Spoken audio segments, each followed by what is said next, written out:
Morning students. आज हम जो अपना पिछला जो टॉपिक चल रहा था हमारा कौन सा, एग्रीकल्चर इन इंडिया, भारत में कृषि, और इसमें हमने जो इंट्रोडक्शन था उसकी बात हमने कर ली थी।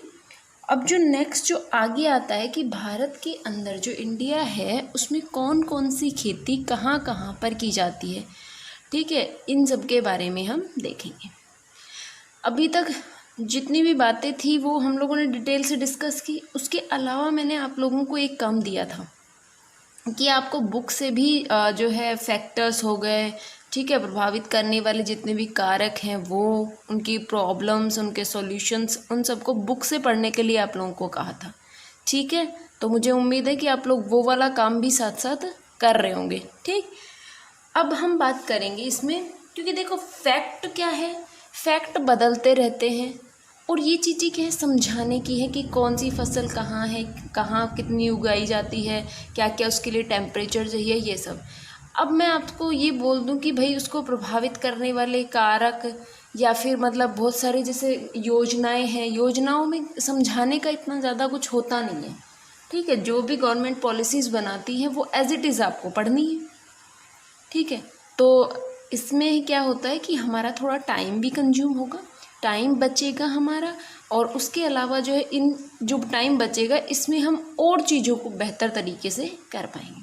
और जितना जल्दी हमारा सिलेबस इंडियन ज्योग्राफी का कंप्लीट होगा उसके बाद में हम क्या स्टार्ट करेंगे, हमारी पॉलिटिकल ज्योग्राफी, ठीक है। तो अभी हम स्टार्ट करते हैं। हमारे कृषि वाला टॉपिक हमारा चल रहा था। कल हमने देखा था कि खरीफ की फसल, रबी की फसल और जायद की फसल, इनके बारे में बात कर ली थी। अब हम एक एक पार्ट को लेकर बात करेंगे। जैसे मान लीजिए कृषि है तो उसमें चावल, आपके सिलेबस में अलग से लिखा हुआ है, चावल हो गया, गेहूँ, कॉफ़ी, रबड़, ठीक, इन सब की जो खेती की जाती है वो कहाँ कहाँ की जाती है, इनके लिए क्या क्या जलवायु दशाएं चाहिए, उन सब के बारे में हम अच्छे से पढ़ेंगे। सबसे पहले हम स्टार्ट करते हैं किसको, चावल। फिर वही हमारा प्रोसेस, हमारा पढ़ने का अपना एक अलग तरीका है, कौन सा, कि हम हर चीज़ को मैप में करेंगे। और जब भी आपका कृषि से संबंधित क्वेश्चन आएगा आप उसमें मैप जरूर बनाएंगे, ठीक। तो सबसे पहले स्टार्ट करते हैं हम चावल। देखिए चावल क्या, चावल की जो खेती है उसको एक तरीके से जीवन निर्वाह प्रकार की कृषि हम कहते हैं, क्योंकि मोस्टली लोग जो होते हैं वो चावल को ग्रहण करते हैं, यानी चावल को खाते हैं, ठीक। संसार के उच्च जन घनत्व वाले जितने भी विकासशील देश होते हैं, मतलब जिन देशों में जन घनत्व, अब तो डाउट नहीं रहा होगा कि जन घनत्व क्या होता है। जन घनत्व जहाँ पर उच्च होगा, जहाँ पर जन घनत्व उच्च है, उच्च वाले जितने भी विकासशील देश हैं, विकासशील देश, उन देशों के अंदर इस फसल का सर्वाधिक उत्पादन होता है। जो हमारी चावल की जो खेती है, चावल की खेती उस जगह सबसे ज़्यादा होती है जहाँ पर उच्च जनसंख्या घनत्व पाया जाता है। और उच्च जनसंख्या घनत्व का मतलब आप लोग समझ गए होंगे कि उच्च जन घनत्व से मतलब है कि जहाँ पर जनसंख्या का घनत्व अधिक होता है, मतलब 1 किलोमीटर क्षेत्र के अंदर 1000 से भी ज़्यादा लोग अगर मिल रहे हैं तो वहाँ का जन घनत्व बहुत उच्च पाया जाता है। इतनी चीज़ क्लियर हुई। अब हम बात करें, देखो जीवन निर्वाह कृषि कौन सी होती है। जीवन निर्वाह कृषि जैसे चावल, गेहूँ, ये जितनी भी खेती होती है ये हमारे जीवन निर्वाह से संबंधित होती है, ठीक। चावल के जो पौधे हैं, जैसे मान लीजिए कि चावल का पौधा है, उसकी भी बहुत सारी किस्में पाई जाती हैं। और जो हमारे यहाँ जो पंजाब के साइड में जो धान का रोपण किया जाता है उसमें अलग प्रकार की किस्म पाई जाएंगी। पश्चिम बंगाल में जो पौधे मिलेंगे चावल का, जो धान के जो पौधे हैं वो हमारे अलग तरीके के होते हैं, ठीक। तो इन सब के बारे में हम पढ़ते हैं। अब देखिए, जो ये चावल की खेती के जो पौधे होते हैं इनका उद्गम माना जाता है कहाँ से, यांगत्से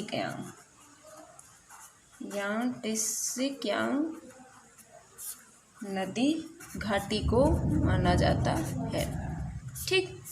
चावल की जो पौध होती है, जिसको हम बोलते हैं कि धान की छोटी छोटी पौधे होती हैं, उन पौधों का उद्गम क्षेत्र मिलता है हमारा यांगत्से कियांग नदी घाटी।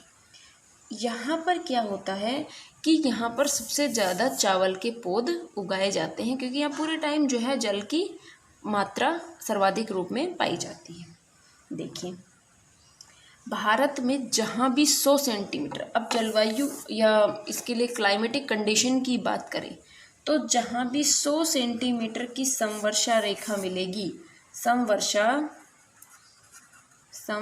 रेखा, वहाँ पर चावल क्या है, प्रधान फसल के रूप में पाया जाएगा।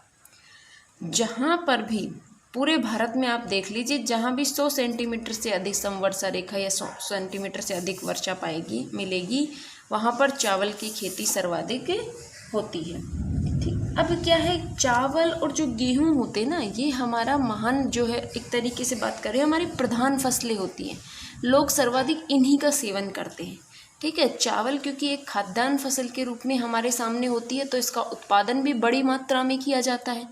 अब चावल जो है कहाँ, अब आप लोग देखते होंगे कि साउथ में और इधर पश्चिम बंगाल की साइड चले जाओ आप, तो यहाँ के लोग ज़्यादातर चावल खाते हैं। क्यों? क्योंकि वहाँ का जो क्लाइमेटिक कंडीशन है, जो वहाँ की जलवायु दशाएं हैं, वो सारी की सारी उनके अनुकूल है, और जब वो चावल की खेती के अनुकूल है तो वहाँ चावल की खेती सर्वाधिक मात्रा में उगाई जाती है। ठीक है, अब देखिए, हमने समवर्षा रेखा की बात कर ली। दूसरी बात अगर हम करें तो अगर इस बोते समय, तो अगर देखें तो चावल की खेती के लिए बोते समय हमारे यहाँ 20 डिग्री सेल्सियस टेम्परेचर चाहिए, 20 डिग्री सेल्सियस टेम्परेचर होना चाहिए। और काटते समय टेम्परेचर और ज़्यादा 27 डिग्री सेल्सियस के आसपास तापमान की हमें आवश्यकता होती है। इसलिए कहते हैं कि जहाँ पर सर्वाधिक बारिश हो, जहाँ पर समवर्षा रेखा भी अधिक हो, पानी क्योंकि इसके लिए बहुत ज़्यादा ज़रूरत होती है, और तापमान भी उसी हिसाब से होना चाहिए। देखो, वर्षा, तापमान, ये सारी की सारी हमारी जलवायु दशाएं होती हैं। समवर्षा रेखा की बात कर ली कि 100 सेंटीमीटर वर्षा इसमें चाहिए, बोते समय इसमें 20 डिग्री सेल्सियस टेम्परेचर, और काटते समय हमने बात की 27 डिग्री सेल्सियस टेम्परेचर हमारा इसमें होना चाहिए। अब हम बात करते हैं कि भारत का जो कुल खाद्यान्न उत्पादन होता है, मान लीजिए कि हम भारत के अंदर खाद्यान्न यानी कि जो खाने वाली जो फसलें होती हैं वो मान लीजिए 100% है, तो उस 100% का 44% भाग हम चावल से प्राप्त करते हैं। आप लोग एक इसको समझने की कोशिश करना कि जैसे मान लीजिए कि भारत के अंदर जितनी भी खाद्यान्न फसलें होती हैं, खाद्यान्न फसलें जो खाने में हमारे उपयोगी हैं, जिसको सिर्फ खाने के पर्पज़ से उगाई जाती हैं, तो वो हमारी खाद्यान्न फसलें। इसमें क्या होता है कि 100% तक, मान लीजिए खाद्यान्न फसलें जो 100% है, तो उसका 44% सिर्फ और सिर्फ चावल निर्धारित है।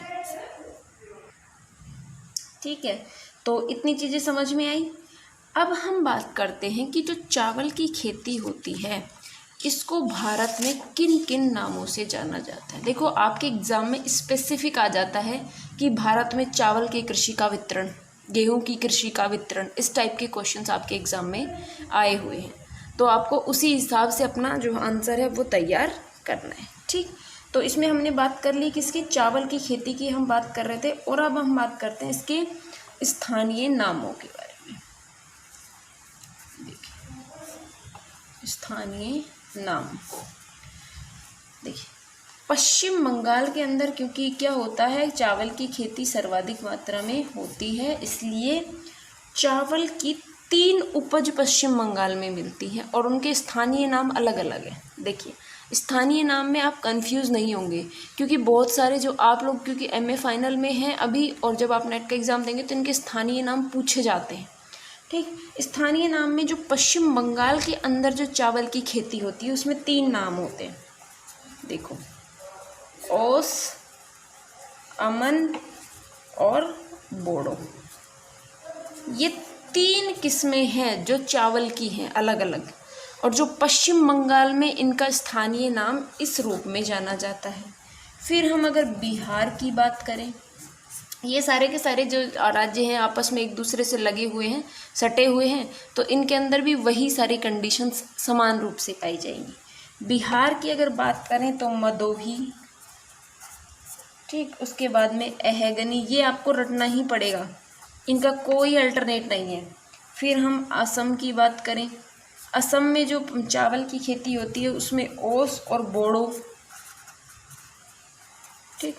इस प्रकार से अलग अलग राज्य में उनको अलग अलग नाम दिया गया है।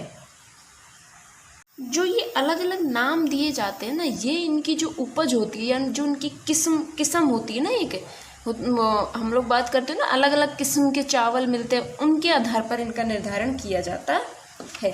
अब चावल की कटाई से संबंधित भारत में कुछ त्योहार और मनाए जाते हैं। जब चावल की कटाई करते हैं तो उसमें जो है चावल की जब कटाई करते हैं तो उसके साथ साथ हमारे भारत में कई स्थानों पर अलग अलग तरीके के त्योहार मनाए जाते हैं। जैसे तमिलनाडु के अंदर जब चावल की खेती की कटाई होती है तो वहाँ पर पोंगल नाम का त्यौहार मनाया जाता है। केरल की बात हम करें तो केरल में ओणम मनाया जाएगा। और जैसे हम लोग बात करें असम के अंदर तो असम में डीफू के नाम से त्यौहार मनाया जाता है, और ये आपके एग्ज़ाम में आते हैं। तमिलनाडु में जब चावल की कटाई होती है तो पोंगल त्यौहार मनाया जाता है। केरल में जब चावल की कटाई करते हैं तो ओणम, और असम के अंदर डीफू नाम का त्यौहार मनाया जाता है। और अब इसी के अंदर जो था ये हमारा चावल के बारे में था सारा। और चावल का उत्पादन सबसे ज़्यादा कहाँ हो रहा था? पश्चिम बंगाल के अंदर। देखिए अब मैं आपको एक बार मैप दिखाती हूँ उसका, उससे आपको क्लियर समझ में आ जाएगा कि कौन कौन से क्षेत्र हैं जहाँ पर हमारे चावल की खेती की जाएगी। आपको मैप इसलिए याद रखना है क्योंकि जब तक आप मैप याद रखेंगे आपको सारी चीज़ें क्लियर कट याद रहेंगी। देखिए ये हमारा इंडिया का मैप है। आपको पता है कि कहाँ कहाँ कितनी कितनी बारिश होती है, जानते हैं आप लोग। अब हम लोगों ने इसके बारे में बात कर ली जलवायु में, क्लाइमेट की। जब हमने क्लाइमेट को पढ़ा था तो उसके अंदर हमने सारे जो है कौन कौन सी जगह पर कितनी कितनी बारिश होती है इन सब के बारे में देखा था। तो ये जो पश्चिम बंगाल वाला क्षेत्र है, ये जो इधर की साइड पूरा लगा हुआ है, ये पूरे क्षेत्र के अंदर यहाँ पर ये जो दक्षिण वाला जो क्षेत्र है यहाँ जितने भी क्षेत्र हैं वहाँ 100 सेंटीमीटर से अधिक वर्षा होती है, इसलिए वहाँ चावल की खेती होती है। इधर पंजाब में भी होती है, ठीक। तो इस प्रकार से हम एक चीज़ को अगर जान लेते हैं, मान लीजिए कि हमें पता है कि वर्षा कहाँ कहाँ इंडिया में कितनी होती है, उसके बाद हमें ये पता है कि जहाँ पर कितनी वर्षा होगी तो चावल की खेती पाई जाएगी, तो उस आधार पर हम अपना मैप ड्रॉ कर सकते हैं। अब जो नेक्स्ट फसल आती है हमारी, जो दूसरी हमारी खाद्यान्न फसल में अगर हम बात करें तो वो आती है हमारी गेहूं की फसल, ठीक। गेहूं की फसल की बात करते हैं। गेहूं जो है वो समशीतोष्ण कटिबंधीय जलवायु का एक पौधा माना जाता है। कौन सा?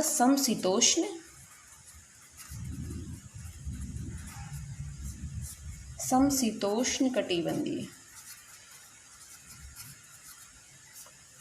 शीतोष्ण कटिबंधीय जलवायु वाला पौधा माना जाता है।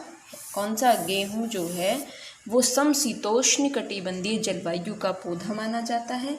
और क्योंकि भारत में शीतकालीन गेहूं का उत्पादन किया जाता है, आप लोग जानते हैं हमारे यहाँ गेहूं कब उगाते हैं? शीतकाल में। तो हमारे यहाँ पर शीतकालीन गेहूं का उत्पादन सर्वाधिक किया जाता है। तो गेहूं जो है वो शीतकालीन हमारी फसल के रूप में हमारे यहाँ पाई जाती है। ठंडे प्रदेश में इसका बसंतकालीन गेहूं होता है।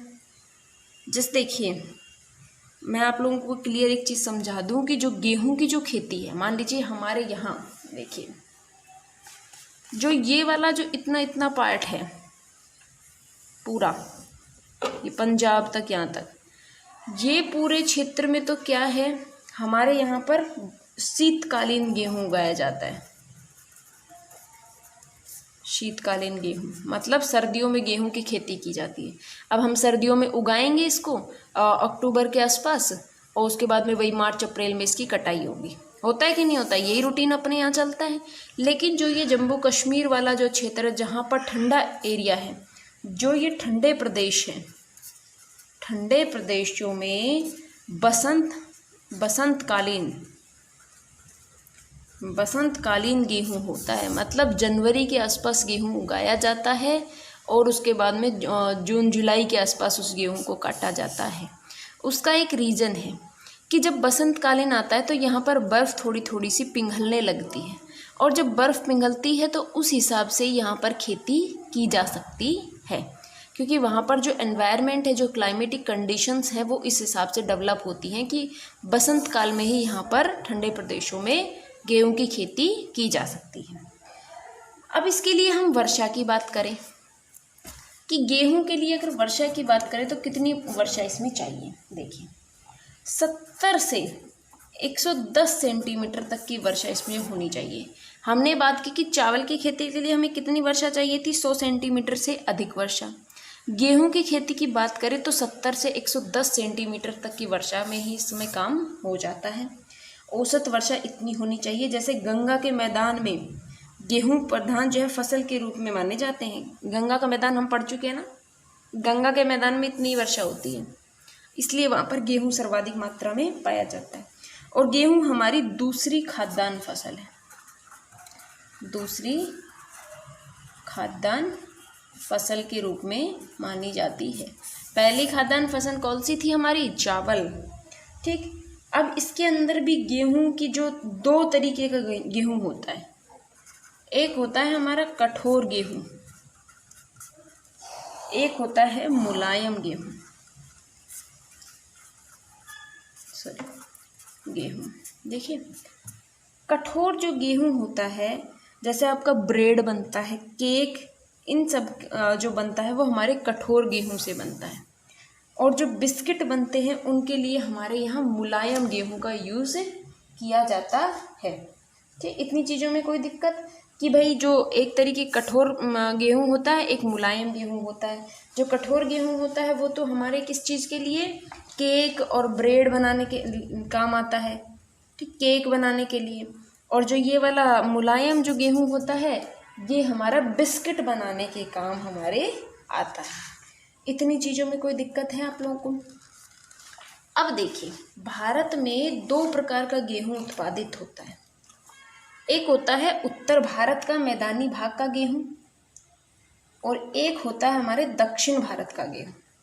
जो उत्तर भारत का गेहूं हो, देखो इसको हम ऐसे देखते हैं, जैसे एक तो हो गया उत्तर भारत का गेहूं, एक हो गया हमारा दक्षिण भारत का गेहूं। जो उत्तर भारत का गेहूं होता है वो सफ़ेद गेहूं होता है। हमारे यहाँ कौन सा गेहूं? हमारे यहाँ किस कलर का गेहूं मिलता है? सफ़ेद सफ़ेद ही तो होता है। और दक्षिण भारत में अगर बात करें तो यहाँ पर लाल गेहूं की खेती होती है। ये चीज़ आपको याद रखनी है। अब हम लास्ट में इसमें बात कर लेते हैं गेहूं की किस्म के बारे में कि कौन कौन सी किस्में गेहूं की पाई जाती हैं। देखिए, गेहूं की किस्में, देखिए सबसे पहले अगर हम बात करें, हमारे भारत में 4 किस्में मेनली चलती हैं। सोनोरा 64, लोमोरोजा,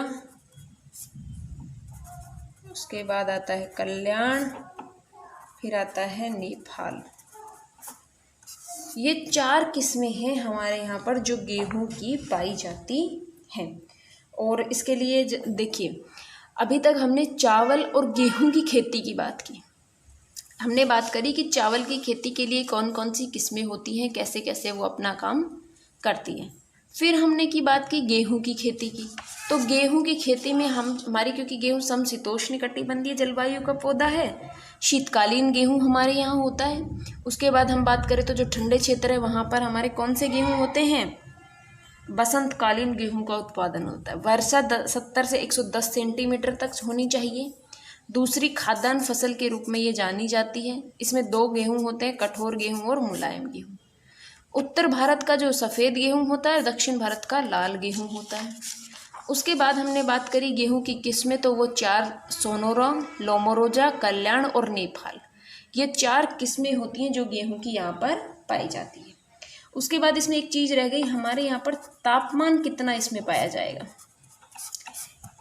तापमान इसमें 15 डिग्री सेल्सियस से 25 डिग्री सेल्सियस तक होना चाहिए। मतलब लगभग 15 डिग्री सेल्सियस इसमें उगाने के लिए और 25 डिग्री सेल्सियस काटने के लिए हमारे यहाँ गेहूं की खेती के लिए उपयुक्त माना जाता है। ठीक, 2 फसल की हमने बात कर ली। तीसरी जो फसल हमारे यहाँ आती है वो है हमारा बाजरा। और जो बाजरा होता है ये आप लोग जानते होंगे कि अब बाजरे की कटाई शुरू हो चुकी है। बाजरे का जो पौधा है वो शुष्क कृषि मानी जाती है। तो हम यहाँ पर पढ़ते हैं इसको कौन सी, बाजरा, जो हमारी तीसरी फसल के रूप में है। बाजरा जो है वो शुष्क प्रदेशों की शुष्क कृषि है। कैसी है, शुष्क कृषि है, यानी कि शुष्क प्रदेशों में इसका सर्वाधिक उत्पादन होता है, शुष्क प्रदेशों में। ठीक, शुष्क प्रदेशों से मतलब ये हुआ कि इसमें जो है वर्षा की मात्रा कम होती है, मतलब कम पानी की हमें आवश्यकता होती है, इसलिए तो ये हमारे यहाँ राजस्थान में सर्वाधिक पाई जाती है। और जो इसका जो उद्गम स्थल है, उद्गम स्थल की अगर बात करें तो ये अफ्रीका का पौधा है। सबसे पहले अफ्रीका में इसको उगाया गया था। क्यों? क्योंकि अफ्रीका के अंदर इसका पता कैसे चला, क्योंकि अफ्रीका भी शुष्क प्रदेश के रूप में जाना जाता है। अफ्रीका के अंदर सबसे कम बारिश होती है, वहाँ का तापमान इतना अधिक होता है, इसीलिए तो वहाँ के लोगों का कलर देखो बिल्कुल डार्क होता है। वो वहाँ की क्लाइमेटिक कंडीशंस हैं जिनकी वजह से उनका कलर ऐसा होता है। ठीक, तो इस बाजरे का जो उद्गम स्थल है वो हमारा अफ्रीका है। इस फसल का उत्पादन के लिए हमें सिर्फ 30 से 70 सेंटीमीटर वर्षा ही चाहिए। सिर्फ इतने पानी के अंदर ही हमारे इसमें बाजरे की खेती हम कर सकते हैं।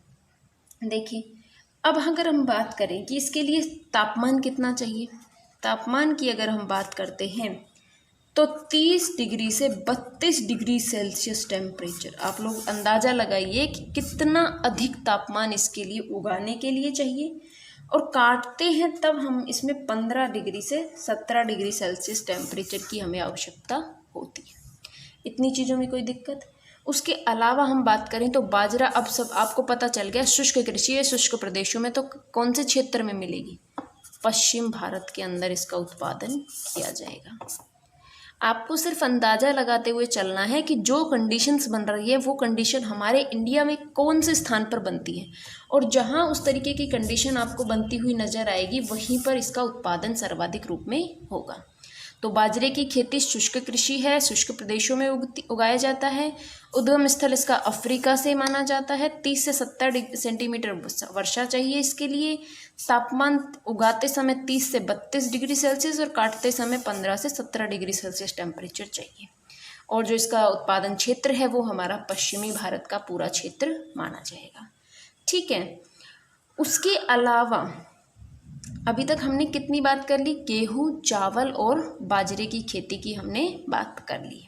ठीक, उसके अलावा कुछ बच्चों की कंप्लेंट्स आ रही हैं कि उनको जो है व्हाट्सएप ग्रुप के अंदर आप वीडियोस नहीं मिल पा रहे हैं।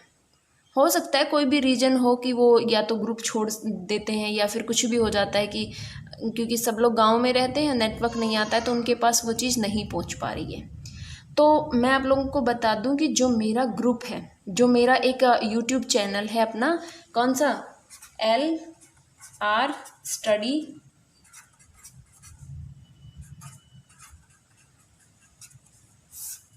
Study point. ठीक, इसको जब आप सर्च करेंगे यूट्यूब के ऊपर तो इसमें आपको ये पूरा दिखाई देगा। और इसमें जब प्लेलिस्ट में जाएंगे और उसके अंदर एक फ़ोल्डर मिलेगा आपको MA फाइनल के नाम से। उस MA फाइनल वाले उसके अंदर आपको अपनी सारी क्लासेस मिल जाएंगी।